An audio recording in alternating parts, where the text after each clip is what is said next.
يا ترى باركتوا للاجئين اللي عندنا في مصر ولا لسه؟ يا عم في ايه؟ انت بتهزر؟ نبارك لهم على ايه؟ انهم قاعدين خلاص معانا. عم المصري كان الله يخليك، انت جاي تهجس، سيبنا في حالنا، كفايه اللي احنا فيه بالله عليك. والله هو انت ما تعرفش ان اوروبا غفلتنا وقررت كده؟ ايوه، باعوا لنا بصل كميات كبيره قوي اخدناها في فطرنا. والله بصراحه مش فاهمك، عايز تقول ايه؟ مش لازم تفهمني صدقني، لان انا اساسا مش فاهم ايه اللي بيحصل والموضوع اصبح في منتهى الخطوره. يا عم بتقول ايه؟ مصر للمصريين واحنا عايزينهم يخرجوا وش كده، لازم يترحلوا من الاخر. لا للاسف مش لازم. مصر اصبحت دوله امنه زي ما امريكا واوروبا قالوا كده، والكلمه بتاعت دوله امنه دي هتكلفنا كتير. خد تابع الفيديو للاخر عشان تفهم المصيبه السوداء اللي احنا فيها. اتفضل. ويا مساء الناس على احلى ناس، احلى ناس شعب مصر اللي بعشقه وبموت فيه.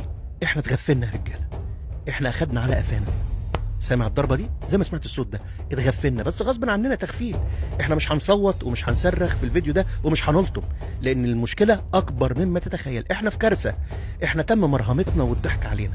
للاسف الشديد موضوع اللاجئين تك على العقل معايا بقى، الله يخليك، وبطل تصوت وتصرخ. وترحيل اللاجئين ومصر للمصريين، اسمع الكارثه اللي احنا فيها والمصيبه وازاي تم مرهمتنا والضحك علينا. وربنا يكون في عون الدوله. خلي بالك انا مش عايزك تخش لي في التعليقات وتقول لي مين دخلهم، خلاص عدى الموضوع ده، احنا في كارثه والدوله بتحاول تلم اللي بيحصل. اللي هو مش هيطلع يقولوا لك عمرو اديب ولا اي قناه فضائيه. للاسف الشديد انا ببلغك كل اللي بسمعه وبشوفه في CNN والBBC والقنوات الفضائيه والعالميه، فصدقني انت هتسمع فيديو هتتصدم. اهدى بقى الله يخليك، شيروا واعرفوا المصيبه اللي احنا فيها عشان نحلها. ببساطه شديده، من فتره ابو حنان ترامب طلع مرهم العالم العربي والمنطقه بتاعه الميدل ايست ومصر بالذات، وقال لك مصر دوله امن وامان وهي المنطقه الوحيده في الميدل ايست الامنه. حصل؟ فرحنا احنا وعملنا كده عشان احنا بنحب اللي ينفخ فينا ومفيش زينا واحنا احلى دوله في المنطقه. جميل جميل، وكنا فرحانين قوي. اتاري المعلم بيثبت وبيأكد ان مصر امن وامان.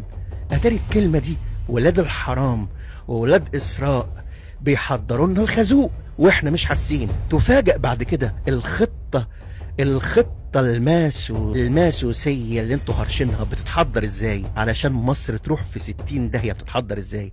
الاتحاد الاوروبي، اسمع بقى المفاجأة. من شهرين الاتحاد الاوروبي عمل اجتماع طارئ، الحقوا يلا نقعدوا مع بعض في مشكله وفي كارثه. ايه هي يا جماعه؟ لازم نعملوا قانون جديد بالنسبه للاجئين. طب هنعمله ايه؟ قال لك هنعمله قانون الدوله الثالثه الامنه. ايه قانون الدوله الثالثه الامنه؟ الدولة الثالثة يعني؟ أيوه بالظبط كده. أمال فين الدولة الأولى والدولة الثانية يا أوروبا؟ قال لك الدولة الأولى اللي هم الدولة المضطرة، اللاجئين الغلابة اللي مش لاقيين أمن وأمان في بلدهم، دي الدولة الأولى. طب مين الدولة الثانية؟ قال لك إحنا أوروبا تعبانين إحنا والله، عندنا منهم كتير قوي وبنرحل والله اللي موجود واللي ملوش لازمة. إحنا عايزين ناس مثقفة ومتعلمة وعايزين حب قد كده، فإحنا بنرحل. كمان هيجي لنا ناس، لا إحنا غلابة، لا إحنا هندي فلوس لمين؟ للدولة الآمنة الثالثة، دولة ثالثة هي أمن وأمان. هي دي اللي هنديها فلوس وهندعمها، بس ياخدوا عندهم اللاجئين، ياخدوا عندهم كل اللي هنبعته هناك. يا الاتحاد الاوروبي هو قاعد كده بالصلاه على النبي كده ومجتمعين وبيحددوا قانون الدوله الثالثه الامنه في نفس اليوم. راحوا مقررين ايه؟ على طول 7 دول دول امنين، دول امن وامان. اي واحد لاجئ جاي لنا واحنا مش عايزينه على طول نبعته هناك. طب انتوا مش عايزينه؟ لا احنا مش عايزين يا عم، براحتنا، احنا مش عايزين، احنا بس اللي نقدر نقول لا ومش عايزين، لكن لازم نبعت لدوله ثالثه عشان ما يبقاش منظرنا وحش. طب مين هي الدول دي؟ قال لك بعض الدول زي مثلا بنجلاديش، زي مش عارف ايه، والمهم اهم دوله فيهم مين؟ ام الدنيا مصر. الامن والامان اللي ترامب قال لك دي دوله امن وامان، دي اهم دوله. اي واحد كده يعدي يعني يروح لهم. قال لك لا يعني في شويه شروط طبعا، مش اي واحد هنبعته على مصر، يعني اهم حاجه مثلا يكون بيعرف بيتكلم لغتهم، او مثلا يعني يمثلهم في العرق، يعني افريقي يعني ولا حاجه.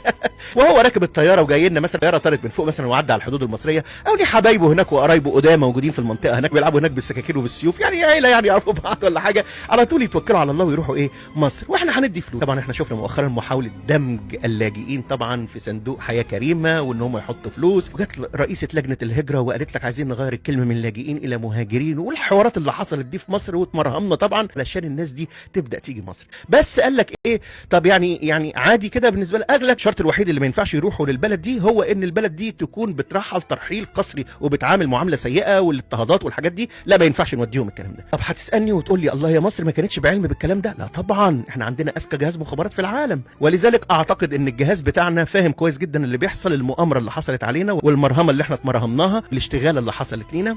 انا طول عمري بثق جدا في جهاز المخابرات وفي القياده المصريه، فبعتقد والله اعلم ان الجهاز بتاعنا قصد الفتره اللي فاتت يبقى فيه ترحيلات قسريه كتير وفي اضطهادات وفي معامله كده وتتصور وبتاع، طبعا عشان يبان ان احنا بنرحل قسري، فبالتالي الشرط اللي هو ما يخليش الناس دي تيجي من اوروبا عندنا هو موضوع الترحيل القسري، فبالتالي ما تنفعش مصر تبقى موجوده.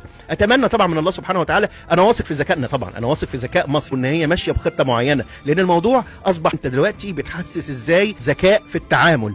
هم بيحاولوا يتذاكوا عليك وبيحضروا لك الخنادق والحفر، وانت في نفس الوقت بتتحسس عشان تلعب قدام المجتمع الدولي شكل صح وتبقى لعيب. اتمنى طبعا اللعبه تبقى ماشيه كده. ده بالنسبه للاجتماع اللي حصل للاتحاد الاوروبي والقانون اللي اخذوه بتاع الدوله الثالثه الامنه. نتمنى من الله طبعا الدوله تكون على وعي باللي بيحصل وان شاء الله خير. لكن انا ليا رساله بقى لشعب مصر. موضوع الهكسوس دخلوا مصر بنفس الطريقه، ما كانوش محتلين، وواحده واحده قعدوا في مصر.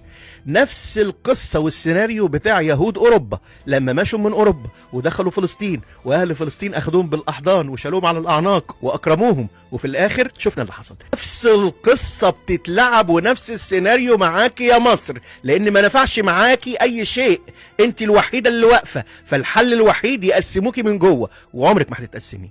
اتمنى من كل واحد مصري شريف عنده شقه اجرها لهم او عنده محل اجره لهم، بكلم كل واحد مصري مسؤول سمح لهم بدخول المدارس، اي حد عطاهم وش ما ينفعش، من فضلكم ما تدهمش وش، لا تبيع لهم ياكلوا ولا يشربوا، ما تاجر لهمش يا عم، ما تاجر لهمش محلات، ما تدخلهمش مدارس، مش هيلاقوا غير حيطه سد، هيطلعوا يصوتوا ويعيطوا وهيترحلوا ترحيل قسري. وبشكر ربنا ان هم راحوا مشتكوا وقالوا ان احنا بنعاملهم معامله وحشه، لان ده هيتاخد في الملف في الاتحاد الاوروبي ان مصر بتعاملهم وحش وان مصر بترحلهم قسريا، فبالتالي ما ينفعش يجوا مصر. الله يخليكم حاولوا تلعبوا على الحته دي، ما احنا مش هيتلعب علينا يا جماعه، احنا اصيع ناس برضو في الارض، لا تركبوا مواصلات ولا تضحك في وشه ولا تسكنوا ولا تاكلوا ولا تشربوا، ادوهم وش، هيروحوا يعملوا محاضر وهيشتكوا، صدقني هو ده اللي احنا عايزينه في 60 دقيقه، واحده واحده هيخلعوا. اكرش، ما تاكلش ما تشربش، بره يا كلب على طول. خربوا حياتهم، سودوا حياتهم، بلاش تتصوروا معاهم وترقصوا معاهم وفرحانين معاهم وطيبتكم زايده عن اللازم دي اللي هتلبسنا في الحيط. كفايه طيبه بقى، العالم ما بيقومش بالطيبه، لينا المره واحده مش طيبين،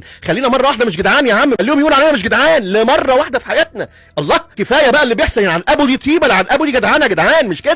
اوروبا مش عايزاهم، مش طايقاهم، محدش طايقهم ولا عايزهم، وبيعاملوهم اسوأ معامله. تيجي انت بقى مصري بطيبتك وجدعنتك تطبطب وتطلع جدع وتاكل وتشرب، يا اخي خليك مره زي ما قلت لك بقى في ارض دين النبي. طب جرب مره كده تقسي قلبك، قرب يا عم حتى لو مره واحده علشان خاطر بلدك، صدقني هيبقى في نتيجه. انا بس حبيت ابلغ وحبيت اقول، وربنا يقويك يا مصر ويقوي شعبك يا رب وجيشك ويقوي رئيسك على المخطط الرهيب اللي احنا واقعين فيه. اللهم